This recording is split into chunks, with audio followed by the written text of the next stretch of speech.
What would life be like if you woke up in Atlantis tomorrow? This is the land that Plato described as flowing with milk and honey. According to the philosopher, this high-tech civilization was beyond imagination. Then all of a sudden it vanished under the ocean in a single day and night. What is this mysterious civilization all about? How advanced were they to have caught Plato's fancy? What happened to them? And more importantly, what would life be like if you woke up in Atlantis tomorrow? We'll find out together in this new episode of Secret Origins. Welcome. Once upon a time, scholars sat to learn at the feet of high-thinking philosophers. From the era of Socrates, the world was beginning to understand the significance of philosophy and how it impacts life. So when Plato, Socrates' student, came along, the respect was passed down. This student had depth to his words. No doubt, Plato lived up to the task in his teachings. But one day, everything changed. The cause? He published 2 dialogues titled Timaeus and Critias. But what was it about these dialogues? It was not just because of their interesting names, no. In the dialogues, Plato expressed his thoughts on how the world came to be. However, he did not do it ordinarily. He dived deeply into creation, as though he were narrating from a solid historical record. And in between the lines, he mentioned an ancient civilization, Atlantis. What exactly did Plato say about Atlantis? In his words, in the days of old, the gods had the whole earth distributed among them by allotment. But Poseidon, receiving for his lot the island of Atlantis, begat children by a mortal woman and settled them in a part of the island which I will describe. And when he finally described the land, the history world was thrown into chaos. Here is why. Plato described a civilization too advanced for humans to comprehend. In no time, his words resembled the script of a science fiction movie. Take a look. Plato wrote, "The most famous of them all was the overthrow of the island of Atlantis. This great island lay over against the pillars of Heracles, in extent greater than Libya and Asia put together, and was the passage to other islands and to a great ocean of which the Mediterranean Sea was only the harbor. And within the pillars, the empire of Atlantis reached in Europe to Tyrrhenia and in Libya to Egypt." He didn't stop there. In further texts, Plato revealed that the knowledge of Atlantis was passed down to him from Egyptian ancestors 9,000 years ago. The Greek philosopher outlined that Atlantis was so advanced that it rivaled human civilization. And this was just too much to take in. Before long, there was a problem. Imagine respecting an authority so much that their words are gold, but at some point they say something that doesn't sit right. That was how scholars felt about the Atlantean civilization. This is why. On the one hand, Plato narrated the existence of Atlantis like a real historical record. He cited that the knowledge was handed down from ancient Egyptian priests to the Greek statesman Solon, who lived around 600 BCE. On the other hand, it looked like a tale. Since Plato was such a philosopher, scholars argued that his depiction of Atlantis was only a metaphor and not a real place. But was this argument right? A solid question was raised by counter-arguing historians. If the Atlantis described in Timaeus and Critias was a mere allegory, why did Plato's description use real places like Asia, Europe, and Libya to emphasize its size and location? This great island lay over against the pillars of Heracles, in extent greater than Libya and Asia put together. Also, this great Atlantis had a mystical end to it. Scholars began to argue that this civilization may be more than the fable that many think it to be. What if it did exist and met a catastrophic end? We are not talking about the mythical kingdom of cartoons or sci-fi. But the real Atlantis was described by Plato as a high-tech, utopian civilization that vanished beneath the ocean in a single day and night. According to mainstream history, it never existed, just an allegory. But according to Plato, we see something different when he writes about the civilization's demise. But afterwards there occurred violent earthquakes and floods, and in a single day and night of misfortune, all your warlike men in a body sank into the earth, and the island of Atlantis in like manner disappeared in the depths of the sea. There was Atlantis, and then there wasn't. How can such a detailed account be swept under the carpet as a mere myth? The answer is that it can't, because deep in the sands of time, beneath ancient ruins and in the DNA of mysterious megaliths, clues are emerging. Clues that suggest Atlantis may have been a real place. Not just that, but proof that its people weren't amateur primitive survivors, but something far more advanced. Now, in this video, we're not just asking, did Atlantis exist? We're asking something more daring. What would it feel like to live there? Imagine you were one of them, an Atlantean citizen in the final days before the flood destroyed the city. How would it be? According to Plato, there is quite a list of activities. You'd walk under domed temples pulsing with crystal-powered energy, float through aerial transport systems far beyond our current technology, eat foods enhanced by frequency-based agriculture, heal diseases using sound and color, and what's more, you could even study the cosmos through lenses far older than Galileo's. Sounds like science fiction, right? But it's not. These ideas come from ancient texts and archaeological discoveries that historians are still trying to explain or cover up. But then, something happened to disrupt this high-end technology of Atlantis. Something so catastrophic, it didn't just destroy cities. It erased an entire timeline. But before we talk about the end, let's take a trip into the forgotten world of Atlantis. It's morning, and the sun reflects on your face. But wait. As you sit up to take in the view by your window, you realize the land looks different. The sun rises over concentric rings of land and sea. One turn to your left, and you see towering white walls shimmer in the light, and crystal domes hum with subtle energy. Welcome to Atlantis, a place where life is super advanced. You step out of your home and the sight leaves you dumbfounded. Your house looks like a structure carved from luminous stone. It's not just hands down gorgeous, it also self-regulates temperature and channels ambient frequency. How crazy is that? You look at the roads. There are no traffic jams like the rush hour in New York City. There are no frantic car horns or buzzing phones. All you see are magnetic transport pods gliding silently along invisible rails. You notice one thing. Time here flows with rhythm, not chaos. The city itself is alive, yet peaceful at the same time. Take a look at the architecture, and you'll spot something. That the citizens of Atlantis have style. The Atlanteans designed their urban spaces with sacred geometry in mind, streets aligning with star constellations and buildings vibrating at healing frequencies. In this land, everything is both functional and spiritual. In Atlantis, science and soul are one. Now, when you move to a new city or travel for the holidays, your residence is your priority, right? But once you admire your surroundings, there is a long list of experiences you'd want to have. It's the same with our little trip. Our next stop is somewhere more fascinating. You make your way to the energy hall. Like its name implies, this is the spot that transmits all the energy in the city.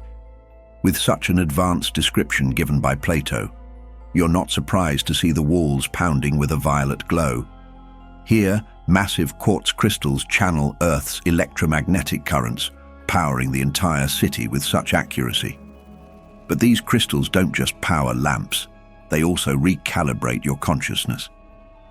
Sounds crazy? Wait for it. In modern science, there is confirmation that quartz has high electrical properties. But it didn't start today. Ancient texts hint at similar crystal networks in Egypt, Tibet, and even Mesoamerica. In addition, Atlantean healers use these stones not as instruments. One step into their healing chamber, and harmonic tones flood your senses. Unlike our world today, there are no pills or washed-down orthodox medicine. How healthy would that be? If you consider their medicine superb, pause for a minute and think about what their educational system would have been like. Now we know this much, that education isn't about testing memory, it's about awakening potential. With the level of development in Atlantis, the school children would have been taught telepathy, sacred geometry, astronomy, and dream travel. Or not. Would you consider this to be a far reach? For an island so progressive, schools double as temples, and spiritual alignment is prioritized over rote facts. Isn't this a feature that our educational system today desperately needs? Yes. But even the beautiful educational curriculum is not the only thing we might have to copy from the Atlantean civilization. Like Plato wrote, "Now in this island of Atlantis there existed a confederation of kings, of great and marvelous power, which held sway over all the island, and over many other islands also, and parts of the continent."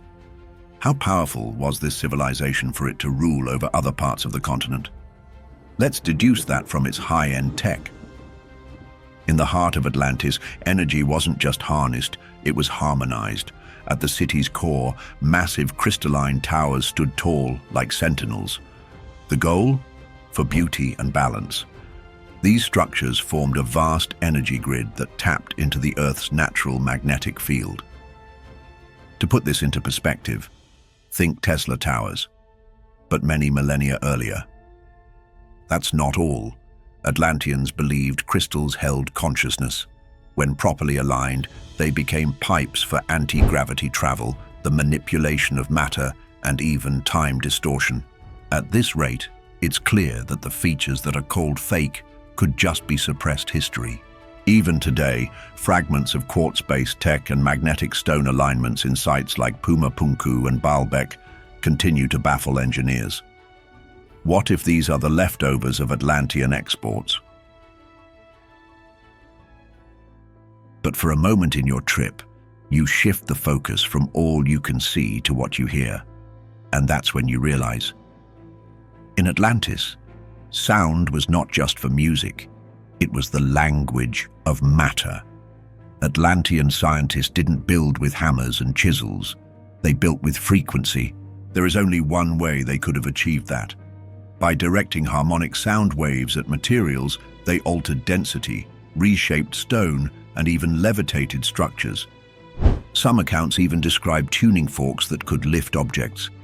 Others tell of voice-activated doors and sonic surgeries that healed tissue without a surgical blade. Strange, right? This begs the big question.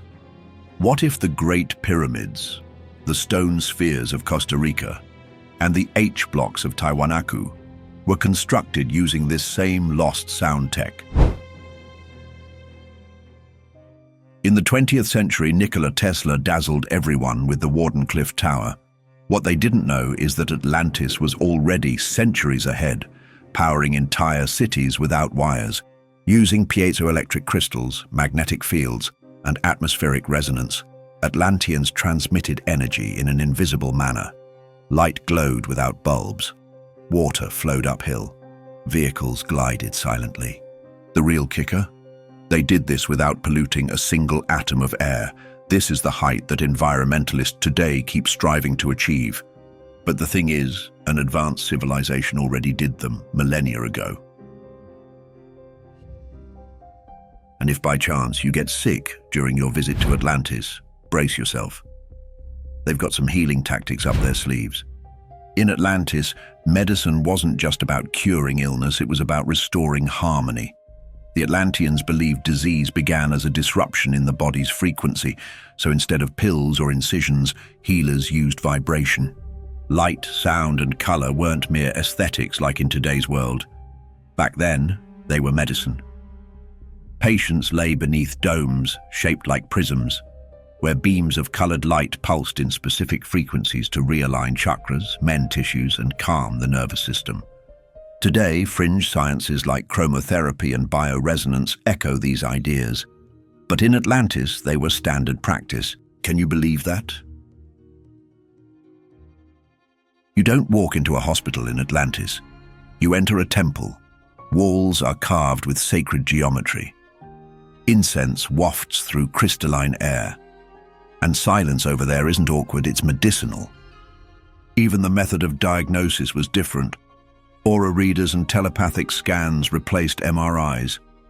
Illnesses were viewed not as invasions, but as spiritual imbalances seeking attention. Little wonder when modern archaeologists find ancient temple ruins with surgical precision, cut into stone tables and odd metallic instruments nearby.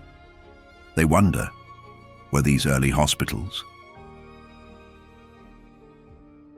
But as unique as the hearing system was in Atlantis, nothing prepares you for their aging techniques. In Atlantis, aging wasn't feared. It was optional. Some citizens regularly entered rejuvenation chambers.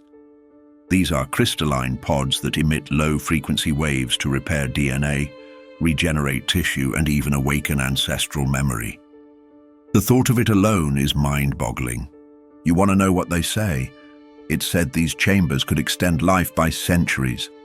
Atlanteans believed DNA carried the echoes of past lives. Healing the body also unlocked forgotten knowledge. Modern science calls this epigenetics. Atlantis called it remembering. But here's the question. If such tech existed, what happened to it? The answer? We'll never know. But as you walk down the streets of Atlantis, you strike up a convo with some Atlanteans, and you notice something. In Atlantis, leadership wasn't inherited, it was earned. Kings and queens weren't just figureheads of royal blood, but initiates who had passed tests of mental discipline and spiritual maturity. Merit guided monarchy, and the throne was shared with councils of sages, healers, and scientists. What's more, they are selected by intellect, intuition, and integrity. Behind the rulers, there is something too unreal to utter, a priesthood unlike any other. Let's talk about the Atlantean priests for a minute. These priests were energy masters trained in astral projection, alchemy, and universal law right from childhood. Their temples kept beating with spiritual knowledge. And their government? It was far from what we know today. In those times, governance embraced duality. Every council balanced masculine logic with feminine wisdom. Children were taught not just facts, but also a strict focus. In this world, psychic ability wasn't supernatural. It was the standard. Isn't this the best kind of governance? By now, you've fed your eyes with the wonders of Atlantis. The next thing is to fall into the routine of being an Atlantean. What does daily life in Atlantis look like? First, you wake up not to a buzzing alarm, but to light filtered gently through translucent crystal walls. Like most homes in Atlantis, yours is made of a shimmering alloy called orichalcum. This is a legendary metal said to gleam like fire and conduct energy like no other. Over there, windows aren't just for sunlight. They're made of crystal glass that amplifies positive frequencies and shields against energetic pollution. Thinking about it alone makes you want to do a world revamp, right? And when you talk about transportation, the traditional asphalt and engines become useless. In Atlantis, travel is seamless, silent, and almost magical. Yes, levitating pods glide along unseen tracks, guided by resonance rather than roads. Most likely these crafts are powered by crystal-based energy systems adjusted to the Earth's natural magnetic field. Ever need to cross the ocean? Just enter an underwater transit tunnel, and you'd be at your destination in no time. This was the level of advanced technology Plato was trying to portray in his dialogues. And if you are to talk about how work, play, and divinity were segmented, think again. Daily life in Atlantis wasn't divided between career and self-care. Instead, your occupation reflected your soul's frequency. Artists, healers, architects, and scientists were all the same. Work wasn't seen as labor, but a sacred contribution to the community. Play meant immersive learning. Music, dance, and meditation were core rituals, not side hobbies. On the other hand, spiritual practice wasn't optional.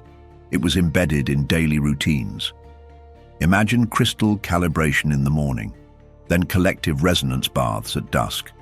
Every action was a conscious ritual, even eating. This wasn't utopia. It was designed. When you think about it, could it be that the lost key to human potential was hidden in how we lived? Did you know that long before Magellan set sail or Columbus touched the Americas, Atlantean navigators were already crisscrossing the globe? Here is how they did it. They didn't use paper maps or compasses. Instead, they read the stars like a language. Like Plato narrated, Atlantean ships, which were powered by magnetic propulsion, were built to harness Earth's energy grid. These days, some scholars point to the Piri Reis map, which is a 16th century enigma showing Antarctica ice-free as a remnant of Atlantean knowledge. This leads us to ask, who mapped a continent buried under miles of ice centuries before we discovered it? Was this global awareness just a legend? Or did Atlantis really touch all corners of the Earth? And when we talk about the artifacts all over the world, the tension in the room increases. How do African-style statues end up in ancient Olmec sites in Mexico? Why do pre-Columbian ruins in Peru resemble temple designs from Egypt? Mainstream archaeology calls it a coincidence, but Atlantean theorists beg to differ. They say it was through contact. But wait, contact with what? Let's take a look. Trinkets, carvings, and pyramidal blueprints stretch across continents like breadcrumb trails. In Bolivia's Puma Punku, precision-cut stones fit together like 3D puzzle pieces so much that some claim the techniques match those in Giza. Over in Japan's Yonaguni Monument, an underwater city lies suspiciously aligned with the Atlantean description. Were these cultural overlaps just spontaneous genius, or are they proof of a lost trade network led by one global empire? According to Plato, Egyptian priests claimed Atlantis fell 9,000 years before Solon's time. But what if that wasn't the end, but only the beginning of a diaspora? Legends say that some Atlanteans fled the cataclysm and seeded civilization elsewhere. Egypt's Thoth, Quetzalcoatl in Mesoamerica, Viracocha in Peru, bearded, light-skinned gods who taught writing, astronomy, and ethics. Could this be a pure coincidence? Even the Dogon people of Mali speak of sky visitors with cosmic knowledge. This is eerily similar to the Atlantean mythos. This led to the theory that when Atlantis fell, maybe it didn't disappear as Plato said. What if it simply spread? And if there is one thing to note about Atlanteans, it's that they didn't fear death. They viewed it as a transition in an eternal journey. Reincarnation wasn't a theory, it was known. Memories of past lives were sometimes accessible, especially to priests and sages who mastered soul sciences. They believed in karmic cycles too. These are actions echoed through lifetimes until harmony is restored. In those days, prophets warned of a coming imbalance, where greed would overpower wisdom and the island's fall would become inevitable. But how was this even possible? We are talking about an advanced civilization that had things figured out. What could go wrong? But as magnificent as Atlantis was, a time came when its people began to forget its purpose. Although the Atlanteans were advanced in thinking, there is hardly any advancement that can stop a greedy soul. In the story told by Plato, the immense greed and moral decline of the people were too much for the gods to bear. To this effect, their wrath came upon the land in a massive earthquake, and in a single night, Atlantis vanished. But in this story, something doesn't add up. If indeed it was the earthquake that wiped out the Atlantean civilization, why did this catastrophe happen at around the same time as the Great Flood? Was it an earthquake like Plato said? Or was the Great Deluge the real divine punishment? Tell us your thoughts in the comments. Hit like, subscribe, and click the video on screen now to discover prehistoric ghost civilizations, lost cities that disappeared without a trace. Keep your minds open, and until we meet again.